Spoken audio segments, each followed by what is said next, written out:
Hello दोस्तों, जी TV के most popular show कुर्बान हुआ में इन दिनों चल रहा है ढेर सारा ड्रामा। जी हाँ दोस्तों, जहाँ एक तरफ गजाला अंडों की बोरी व्यास जी के घर में रखवा देती है तो दूसरी तरफ चाहत किलपा को बरगद का पेड़ गिफ्ट में देती है और सब लोग हंसना शुरू कर देती हैं। चलिए दोस्तों, ये किस तरह था ये सब हम आज आपको बताएंगे। एपिसोड के शुरू में ये दिखाया जाएगा, चाहत जैसे गहने पहन रही होती है इतने में नील आ जाता है और नील जब ये देखता है कि चाहत ने कमर पर नहीं बल्कि माथे पर बांधा, एकदम से हंसना शुरू कर देता है और वो ये कहता है वो शेजवान लगता है तुम्हारे पास भेजा ही नहीं है। और वो ये कहता है कि ये कमरबंद है जो कमर पर बांधा जाता है और ये बिछिया हाथ में नहीं बल्कि पाँव की उंगलियों में पहनी जाती है। आगे से चाहती ये कहती है कि नील मैंने पहले इस तरह के कभी भी जेवरात नहीं पहने हैं, पहली दफा पहन रही तो मुझे क्या पता था। और इतने में नील पुत्र चाहत की कमर पर कमरबंद बांधता है और बिछिया उसके पैरों में पहनाता है। दूसरी तरफ प्रमोद मम्मी से ये कहता है कि देखा आप के लालच ने क्या कर दिया, वहाँ सारा परिवार आंगन में होगा और आप यहाँ पर बर्तन मांजती रहेंगी। तो इतने में मम्मी ये कहती है कि प्रमोद जी आपको चिंता करने की कोई जरूरत नहीं है क्योंकि व्यास जी मुझे खुद कहेंगे कि मैं तोलादान की रस्म में शामिल हो सकती हूँ। इतने में मामा जी आते हैं और ये कहते हैं कि जीजा जी आप ये माला देखिए, ये नवेली की माँ कृपा के लिए लेकर आई है। तो इतने में व्यास जी ये कहती हैं कि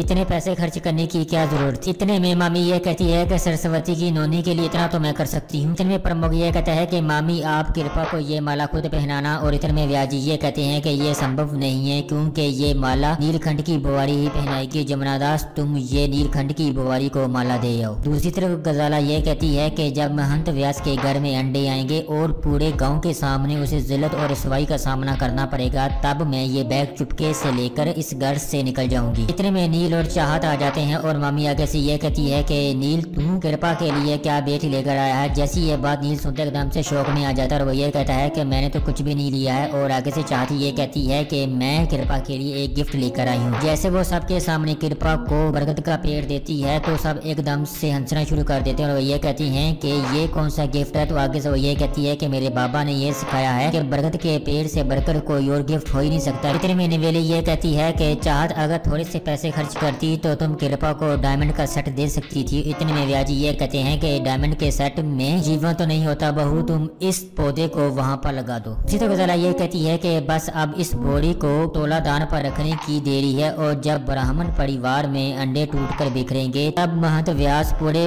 गाँव में किसी को मुंह दिखाने के काबिल नहीं रहेगा। इसी तरह बब्बू चाह से ये कहता है कि भाभी आप इतनी पतली हैं, 10-12 किलो गेहूं के बराबर आपका वजन होगा। इतने में नील ये कहता है कि क्या बकवास कर रहे हो, ये 4 आदमियों जितना खाना खा जाती है। इनमें चाह नील की तरफ बढ़ती है, नील की गर्दन पर चाहत की लिपस्टिक का निशान लग जाता है और जैसे वो उसको साफ करने के लिए आगे बढ़ती है तो एकदम से चाहत को खुजली शुरू हो जाती है और वो ये कहती है कि मुझे लगता है नील ये आपका काम है। और आगे से नील ये कहता है कि ये मेरा काम नहीं है, देखो शेजवान मैं सच बोल रहा हूँ। और वो ये कहती है लगता है आसपास अंडे हैं क्योंकि मुझे अंडों की स्मेल से भी एलर्जी है।